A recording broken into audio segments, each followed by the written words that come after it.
Hello everyone, it is Erin Floto here, and today I am here with another 10 tips video. My last 10 tips video had to do with being in a planner rut and trying to get out of a planner rut. And this one is of a similar vein, and it is being consistent with your bullet journal. I know it can be tough, especially if you are coming out of a rut, so I will link that video down below. But being consistent can be tough. I am highly consistent during the week, and then on the weekend my bullet journal completely falls off. So I'm going to go through some tips when it comes to being consistent in your bullet journal. So number one is having designated check-in times. For me, I like to do morning and evening check-in times, maybe one during lunch, when I'm like kind of waiting for my food to be ready or something to that effect. Maybe I do a little check-in as well. So having these designated check-in times can be really, really helpful, because when it becomes part of a routine, when it becomes a habit, you don't really need to mentally think, oh, I need to check in with my bullet journal. It just naturally happens. So when you've created that designated check-in time, it can be really, really helpful in order to stay consistent. So what works for me is doing in the morning, about 10 minutes into work, I just kind of jot down everything after I've gone through my emails. That way I know what tasks need to be prioritized or need to be done. And then I can also journal some other items along with that. I also like to do an evening check-in, because then I don't need to go back the next morning and tick everything off. I do an evening check-in, and I also jot down some more things that I need to do for the next day. That way it's a reminder during my morning check-in the next day as well. So having designated check-in times can be really, really helpful to help build that habit. Number two is setting alarms and reminders to do that check-in. So if you're like me, when I need reminders of something, I need a visual, auditory type of reminder. For my work meetings, I have an alarm that goes off for every work meeting, or something flashes up on my screen 15 minutes before the meeting, 5 minutes before the meeting. And then I can have those visual and auditory reminders. So why would that be different for my bullet journal? So for me, when I first started bullet journaling, it was really helpful to set those little morning reminders to do those check-ins. Number three is to track things that motivate you. So for this one, if you are tracking everything under the sun and that works for you, that is totally fine. But if you are trying to track things that you're not trying to make a habit, or that don't mean enough to you, then it's hard to be motivated to use your bullet journal. So track things that you really care about, things that you've set goals on, things that are important to you. For me, those are usually things having to do with my workout, my meals, running, things that are important to me, fitness wise. I don't often track things that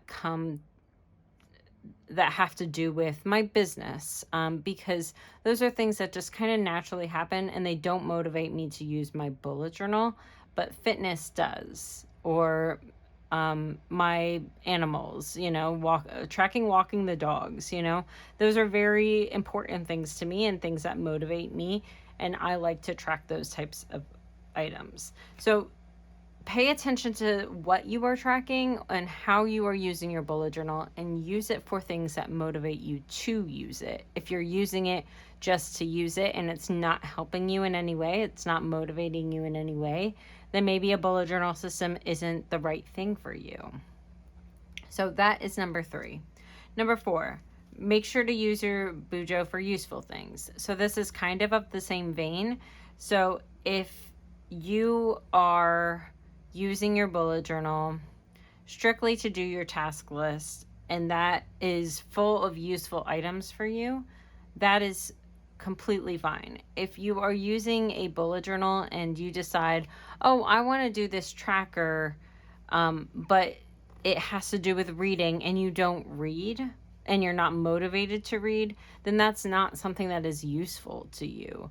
So making sure that you're kind of checking in with yourself mentally and how you are using your bullet journal for things that are useful to you. Because if it's useful to you, then you're going to use it, because that will help with your consistency, right? Because you are finding use out of an item.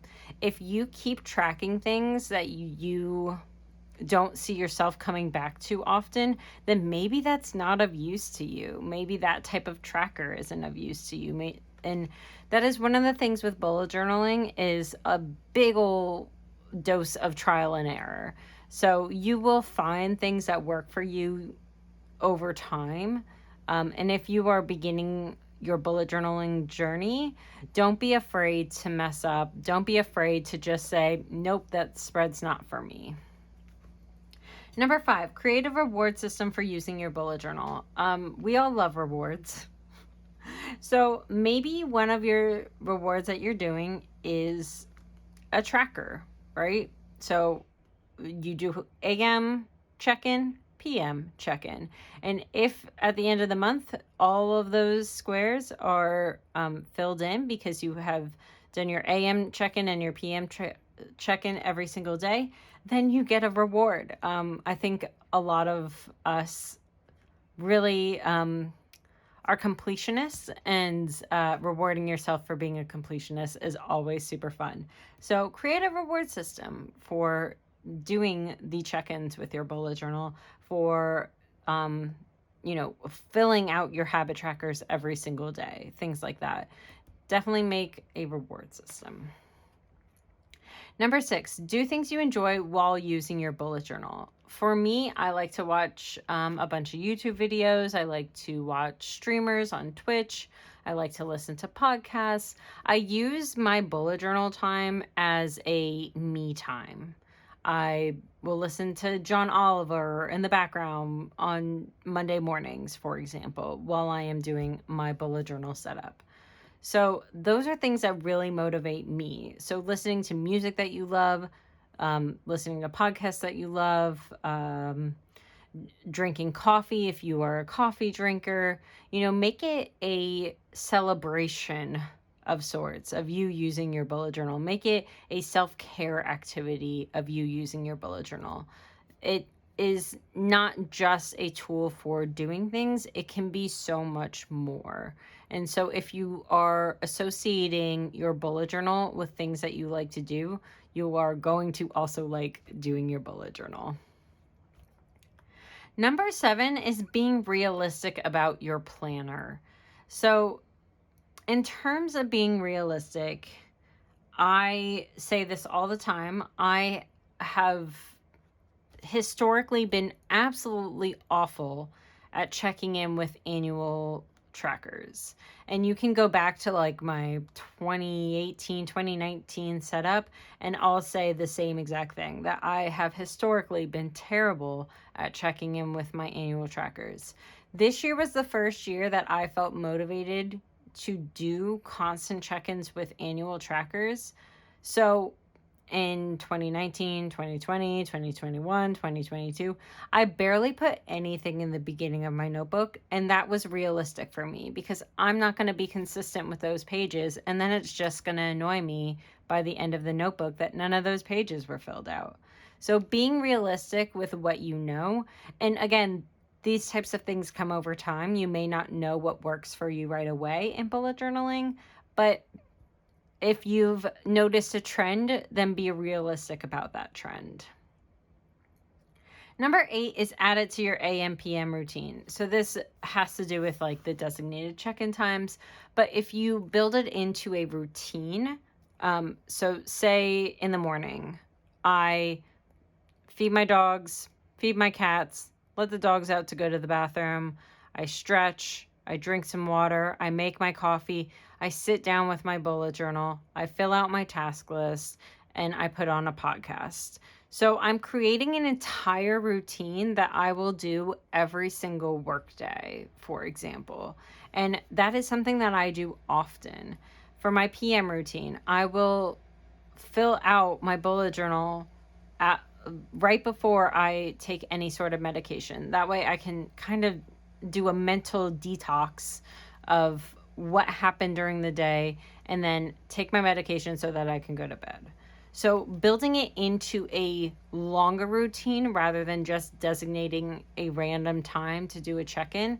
Once you build it into that routine, it's just going to come naturally. Oh, I've taken my prescription this morning and now I'm doing my bullet journal check-in. Oh, I've made my coffee. I'm sitting down with my coffee. Let's grab my bullet journal and jot down what I need to jot down. So if your routine is consistent, then your bullet journaling is consistent. Number 9 is don't be afraid to try and fail. I mentioned this before about being realistic with your planner. Some things are not going to work in your bullet journal. It's just not. And to be honest with you, this is going to happen all the time. You are going to use your bullet journal kind of like a roller coaster, because what worked for you 2 months ago may not work for you now. What worked for you in your old job may not work for you now. What worked for you while you were a student may not work for you while you are now employed in a job. So a lot of things that you do, you kind of have to try and fail. So for me, doing that big long habit tracker where I'm tracking 30 different things each day didn't make sense to me. So I've narrowed it down to usually between 3 and 6 items that are very, very useful to me. And I use individual habit trackers because I like to see the trend for that particular habit. And that is how my brain visually sees a habit is, oh, these are all the things associated with this one. I don't like looking at an entire line to see, like, it doesn't tell me enough. Like, it doesn't tell me that on Mondays I often miss working out, for example. So these are things that I've learned about myself, but that is because I have done many different types of trackers, many different types of systems to try to find what works for me. And so you can't be afraid to try something and fail in the journey to find what works for you. And like I mentioned, sometimes that may change. I used to love horizontal weeklies. And so I had 3 sections over here, 3 sections over here, done. That was my weekly. It worked for me. It was easy to set up. Now I love vertical weeklies. It's just how things change over time. Even though nothing really has changed significantly about my job or anything like that, but I found that that works for me better now. And it didn't work for me back then. And that was only a couple years ago. So don't be afraid to try and fail. And number 10 is revisit your why for planning. Are you doing it because it's useful to you? Are you doing it because it is helping you achieve the habits that you want to create? Is it for Instagram? Because I'll tell you one thing, if you are bullet journaling just for Instagram, you're probably not going to make it very far. It's hard to just do it for Instagram. So keep in mind what you are using your bullet journal for and have those regular check-ins with yourself. Say, why am I actually using it this month? Am I traveling this month? And if so, if I'm traveling, what am I going to get out of it? Because if I usually use my bullet journal to track my tasks day to day, but I'm not really doing tasks on vacation, then what is my why for planning this month? Why do I even need to make a bullet journal setup for the month that I am traveling in? It's kind of things like that you're doing these regular check-ins with yourself to say, why is this what I want to do? Why does it work for me? Why is it useful for me? What can I get out of all of this? Find your why and then bullet journal for you. Because I promise you, if you're bullet journaling for other people, it is never going to work. If I just got a comment on a video the other day that said something about, oh, it's very pretty, but it's not useful. But when I'm sharing my planner, it's not to be useful to other people, it's to be useful for me. So that's always something to keep in mind, is what is your why, and then regularly check in with your why. So those are my 10 tips for being consistent with your bullet journal. I hope that this video was super, super helpful for you if you are having some struggles in that area. And I will see you next time. Bye, everyone.